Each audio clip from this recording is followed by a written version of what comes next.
in between so we can all be on the same page.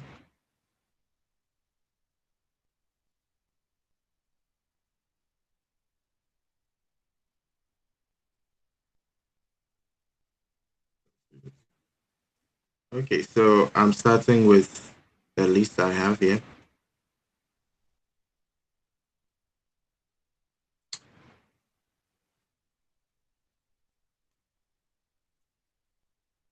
So, Anastasia, answering the question I asked by Google Meet. I asked that question by G class. Yeah.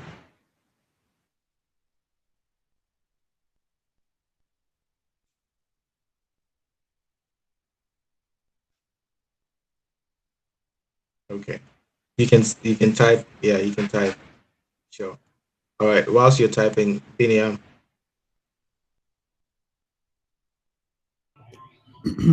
uh, did you say Binia? Yes, I did.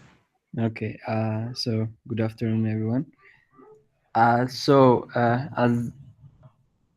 I wrote on the community building assignment on G class, three of my most um, sorry, uh, my biggest fears when I join work are the first is I don't think I'm going to like the 9 to 5 expectation. I mean, I really like my freedom, and I would like to be on my own schedule. If it's possible, so I don't think I'm going to do well following that rule. So that's the hardest one for me. So currently, I don't really have a solution for that, but I am into research rather than industry. So if I join grad school, I think that's not going to be a problem since graduate students are on their own uh, schedules and they're not required to attend the office entirely. So that's one. The second one is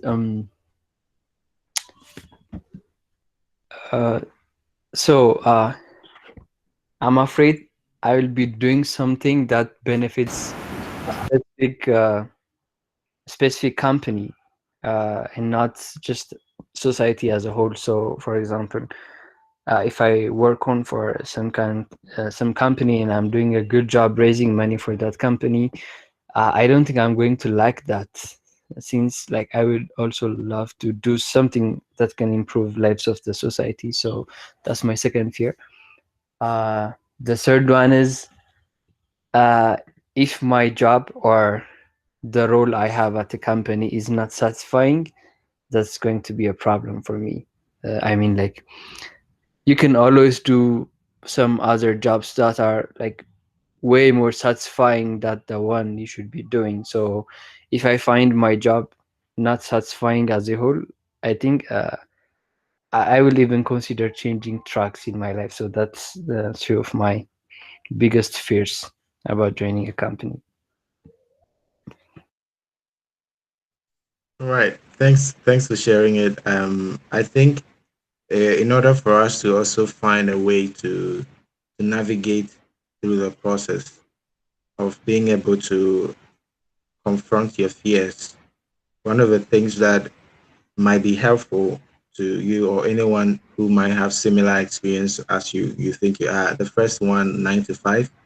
I totally agree with you. I mean, there's a school of thought that has it. 9 to 5 basically just give you that opportunity to learn and also gather some money. I mean, it might not be so much, but irrespective of how much you gather, you just want to save up to pursue the things you want to pursue. So you might want to see that as a stepping stone into what you want to do. Like you rightly said, if you have another opportunity, either to go to grad school, it's obvious, right? You might not be bothered about doing things on your own. Maybe other options you could also be looking at would be exploring freelancing or any gig that wouldn't take your 9 to 5 time, but you can do it as a when you have to. So maybe that could be another way to explore. But like I said, 9 to 5. might not kill you. If you intend to do it for 2 or 3 years and you save up for the future, or you think you have enough, you can just quit and pursue the things you want to do. Second one, I think we all believe that whatever we are doing, it should impact lives, and companies would always put the need of the company first. In a way, it might be like um, a mutual thing where you benefit, but to a larger extent, the company tends to gain. So if you're working in a company whose values or focuses on human capacity and all, you will enjoy it. But if it's on a different aspect and that's not really what ties into who you are, it might be difficult, like you rightly put it. And I think as you get along, you will find some help in order to help you navigate your way around. So thanks for sharing. All right. I'll go to Jeanette.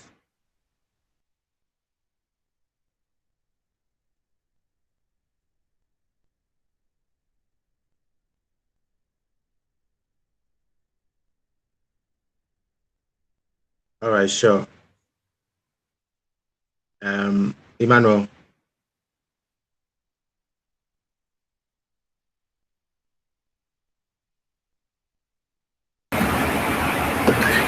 Hello, Yeah, hello. Emmanuel. Yeah. Let me type, please. Let me type. All right. So Rahel. Hi, guys. Hi, Rahel. Yeah, sure. We can hear you. So, my career as an employee, as a data scientist, would be, I think, probably expectations. I mean, there are certain expectations the company expects from its employees, me, and like that pressure and that expectation would be very intimidating. I mean, when you're in a job, I think what's the thing is not about learning; it's about delivering something. So. Uh, I think that expectation would be very intimidating, and at the same time, it would make me probably lose a little interest because, yeah, you have to do the way you are asked to, not the way you think is good for you to learn. So, yeah, it's not just about you developing yourself and stuff, but it's about what the company needs. So, uh, yeah, that is my fear. The fact that I may not be able to cope up with it. Yeah. Yeah, that's true. I think expectation, every business would like to see their employees fulfill set goals and expectation for the company. Then again, you also have the willpower to speak to your supervisor or whoever might be leading you that okay, I think this goal is audacious. However, within my capacity, I'll be able to cover ABC. So I think in order to also address this, you should be very open and being yourself based on what you can do. I think we've always been taught that you shouldn't take a no for an answer if you're giving a task. Um, so you should find a way to solve it. But then again, every now and then you have set targets to get on with. When it becomes mundane, it becomes a routine. You don't find it interesting enough, so you lose that focus to be more innovative and try to come up with things. Another thing is if you are working in a setting where the company has a strict way of doing things, it would hinge on your ability to innovate and to come out of your shells to do things. I mean, for instance, if you work with City or you work with Britam, you work with any of those companies are already established. They have processes in place. They have their standard operation of procedures and all of that.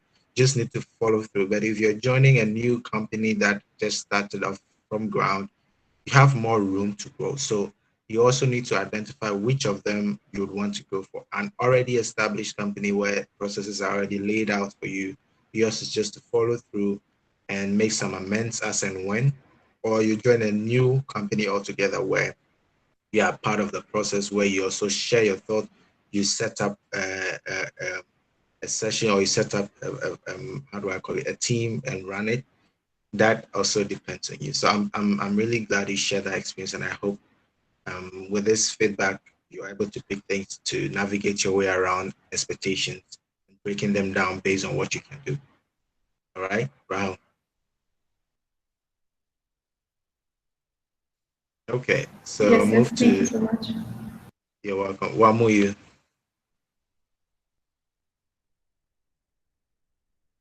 Um, Good afternoon. I think for me, most of the fears that have been said, I relate to them. Um, Your voice. you can't hear me? Yeah, I can hear you now. Okay. So I'm saying most of the fear I have has been already mentioned. Um, I don't think I have anything to add at this particular moment. Okay. Uh, I think that's okay. I get it. I think maybe when I read your assignment, I'll pick a few other things. All right. Bulwark.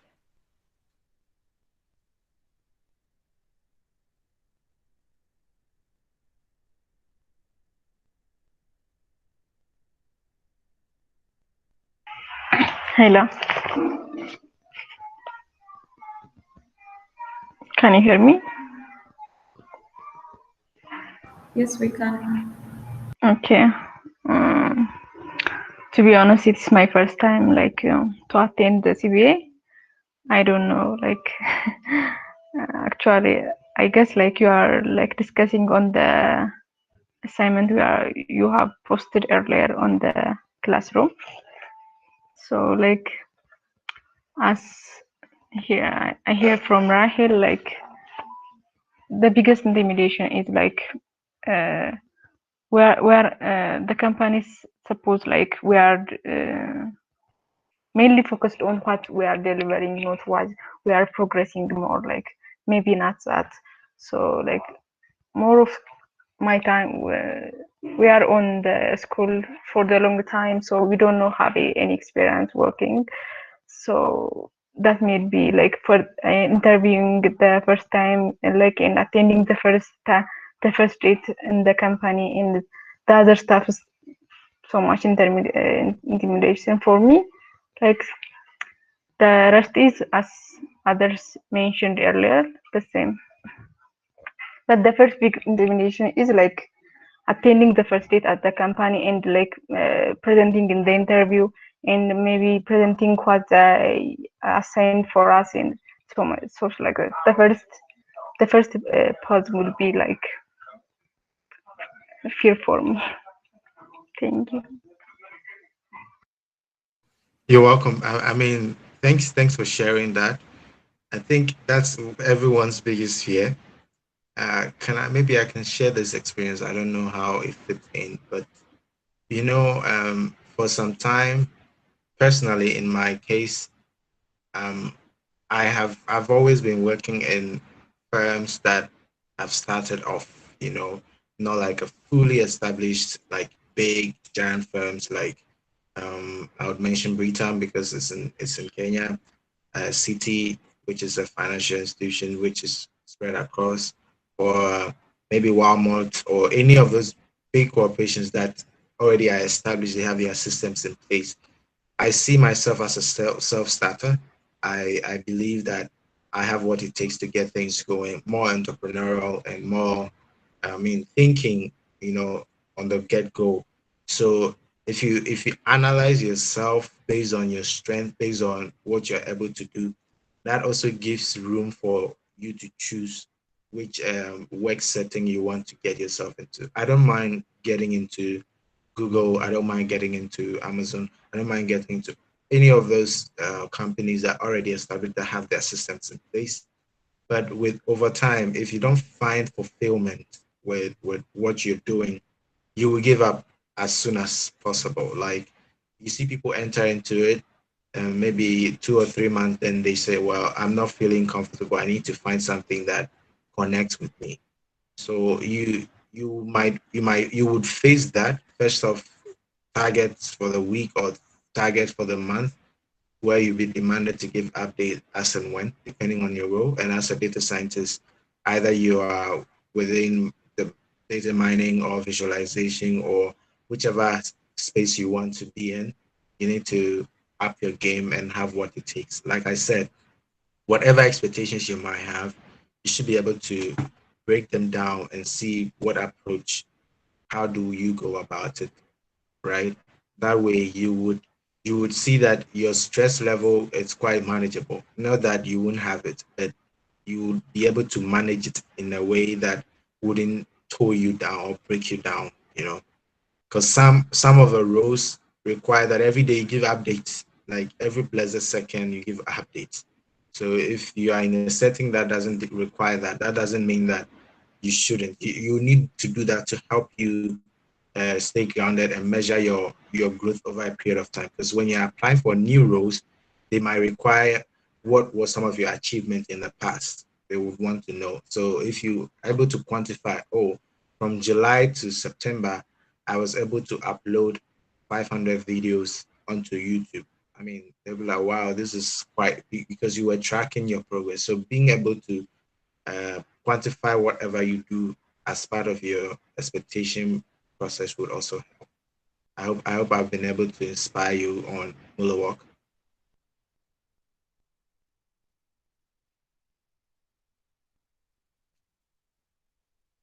All right. So if you just joined, we're sharing our feedback on the assignment I gave to all of us on G class. If you haven't done it, today is a deadline, so do well to get it done as soon as you can.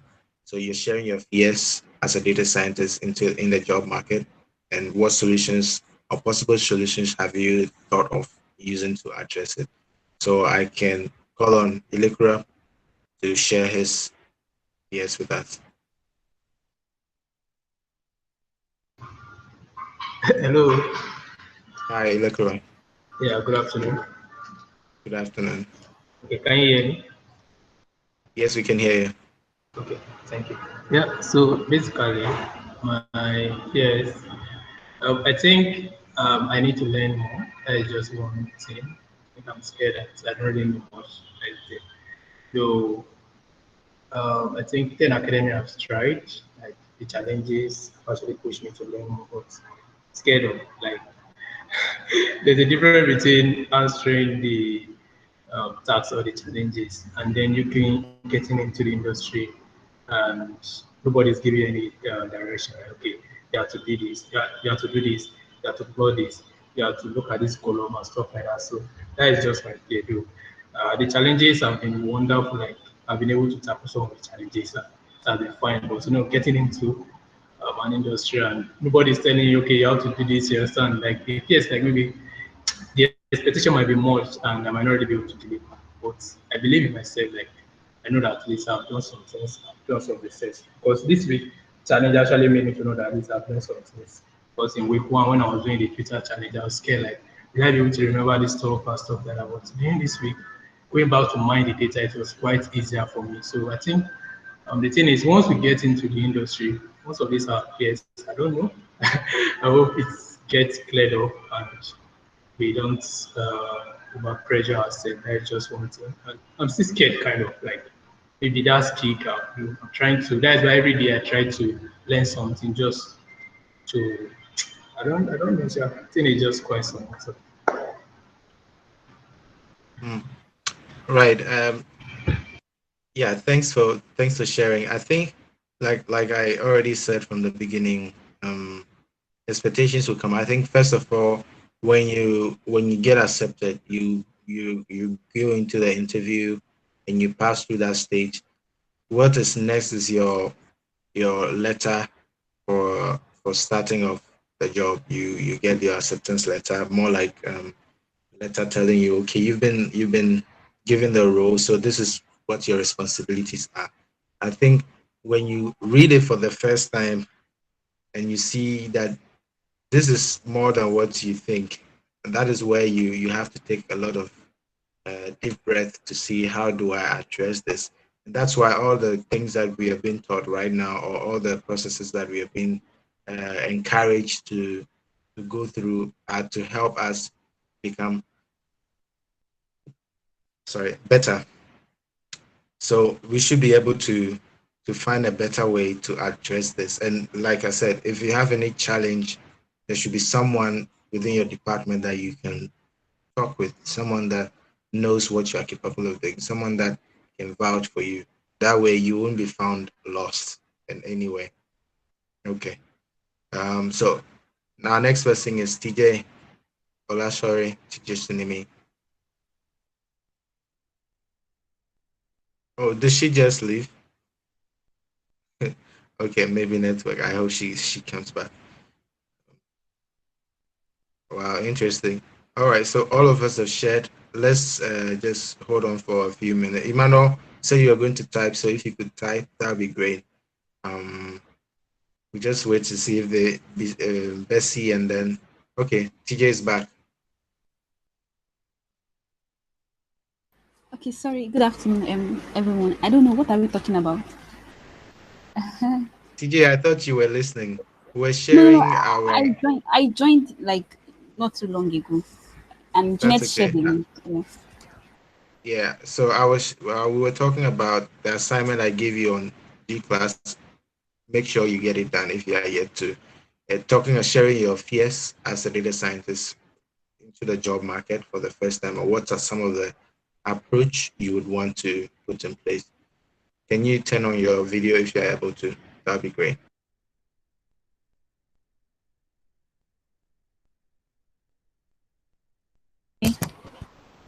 Okay. Good afternoon, everyone. Mm, um. Okay. So my my first fear is probably thinking like I don't know enough. Like I don't know enough to get in. Probably what I've been learning and what they give me to do. Maybe I've not. I just maybe in feeling inferior. Like maybe I don't have enough knowledge to come in and like to get a full offer. Then I think someone also said something about making wrong conclusions. Probably when you are given a data and maybe what you get, maybe a classification data and you did not say the right thing. So that is also a fear too. Like I think I can have. So like the first fear is not knowing enough. Then the second fear is making wrong conclusions. Yeah.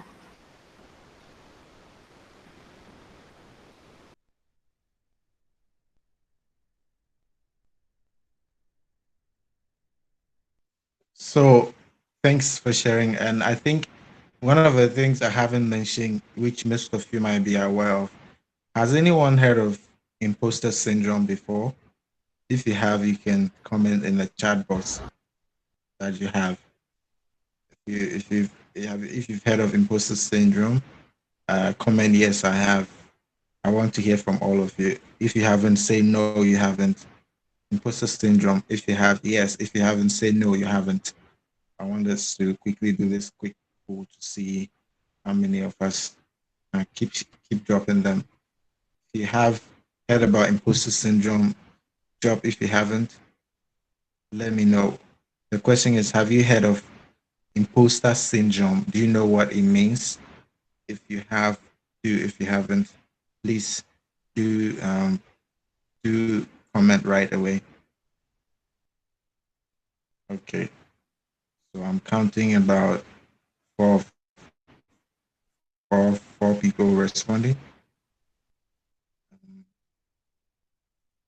Okay, no, yeah, mhm, yes. All right. So for I'll pick randomly. Biniam, great. So I think Wamu also posted it in the group. We can just look at that after the session. So Biniam, can you tell us what you know about imposter syndrome? Okay, so I first heard about it when it was posted in the All Ideas, I guess, All Ideas channel. So yeah, so when I read the article, uh, I like I immediately recognized that I have that exact problem. So I've been dealing with this for a long time. Uh, so in short, for those of you who don't know, imposter syndrome is, I would say it's a self doubt. It's a kind of self doubt when, like, where you feel like you're inadequate, you're incompetent for like a specific task or for something, or it can be in a career that you are in. So I really have imposter syndrome. Yeah, but now I know about it. I'm starting to notice maybe it's all not that bad. Maybe it's just my brain tricking me into thinking that I'm really not good enough. So if everybody has this problem, or at least most people has this problem, or maybe it's just not me, or okay, so it might be fixed, or like I can work on it to make myself feel better. So I really have imposter syndrome, but like uh knowing about it only helped a little bit. Knowing that it's not only me that's suffering uh helped a little bit. So yeah. Okay, great. Thanks for sharing. I think that sums it up. Um, we at a point in time go through that. I think some people still have that. I also feel that sometimes. So this is a typical example where you've been given opportunity to share your experience on the big stage, and because you are a type that you relate with people quite well, you want to build your community around that online. You feel sharing it would encourage someone. But then again, a voice from within tells you, I mean, why should you share it? It doesn't really matter. You just have to be humble and keep things close to yourself. You don't have to make noise about it. All these good and crazy voices will be, entangling your thoughts on what you think you have to do. Another could also be if you got a job with Amazon, like you already wanted to get in, you feel like, I don't have what it takes. How should I even go ahead to apply for this? So you start bad mouthing yourself before you even get in. Meanwhile, you have what it takes. It doesn't really matter. So the first way of trying to address this is confronting your fears. First of all, who are you? What skills do you have? When you rate yourself, which of them do you think you are good at? Which of them do you think really stands out for you? And being honest that which of them would you want to learn? I think when we start having this honest conversation, we would. Imposter syndrome also plays on our personalities. Some people are introvert, some are extrovert, some have those two components. So for extroverts, they don't mind doing whatever they want to do, right? They just go ahead and and continue to do it. Some people would like to be in their private space. So when you know yourself based on your skills and your personality, that also helps you, figure out or navigate how to address this imposter syndrome. Miriam, your question about, why do we feel that way? I think, first of all, we are humans. It could be an innate thing that now tries to portray itself. A lot of people do not know about it until, people mention the imposter syndrome and how that makes them feel that they are inadequate to do the things they do. Another reason or another thing that triggers that often is when people share their experience genuinely. Usually you see that on LinkedIn, people share what they have achieved, what they've done, and you go back and tell yourself, so I haven't done anything, like, to be honest. Meanwhile, there is something you should be thankful for. Something you have done that you could as well also say, well, I have done this very well. So whenever we try to compare ourselves, like Rahel puts it, we compare ourselves with others, we don't look within ourselves to say, oh, think I'm on the right path, then I should pursue it. A typical example this morning, a friend of mine shared her bio on her WhatsApp status. I saw it. We were all in uni. She finished, not in the same uni, but we were all in the same year. After she finished, she did her master's. And she didn't post it anywhere for people to see that she's done a master's in international relations and diplomacy. But when I read it, I was like, oh wow, she went a step ahead. That's cool. And her bio was very nice. So I was like, I asked myself in my thought that, hey, what am I doing? Then I just quickly said, come on, let me kick that thought away. I mean, I'm doing fine. I mean, I don't have to, I should appreciate that. Not that I'm envious of her. No, that's the last thing I would do. But I'm like, wow, this is great. But it shook me. I thought, no, I'm not doing enough.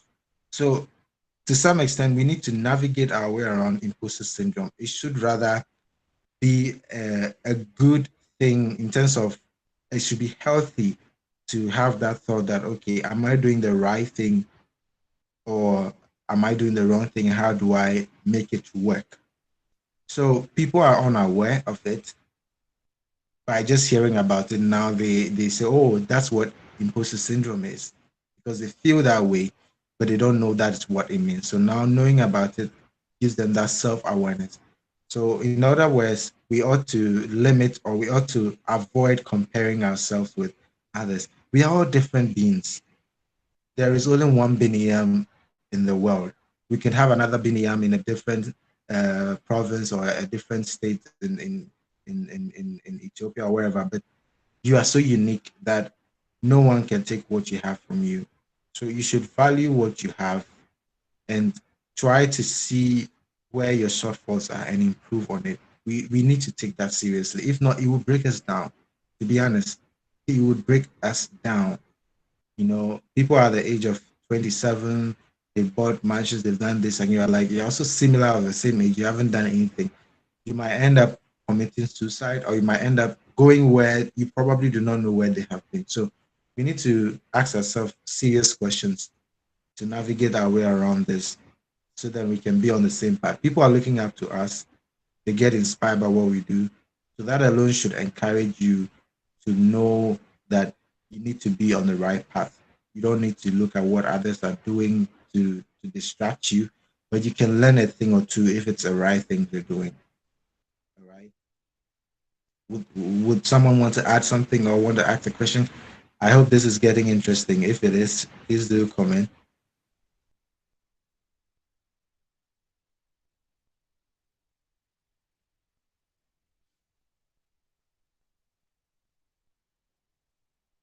All right. So I think we've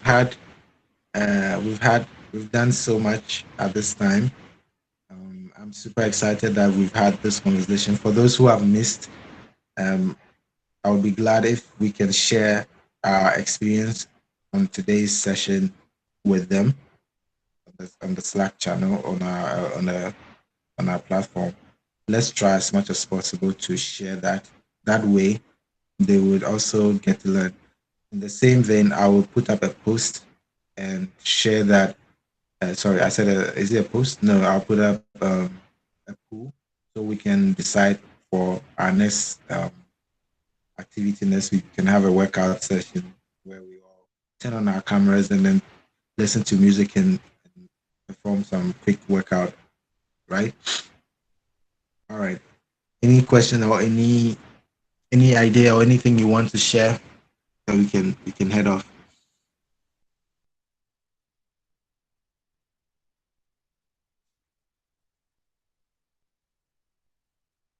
All right. So thanks, guys, and I'm looking forward to your notes, what you picked from today's session in the community channel. Thanks for making time, and do enjoy the rest of the week. Thank you so much, Prosper. Yes. Thanks So so the much. workout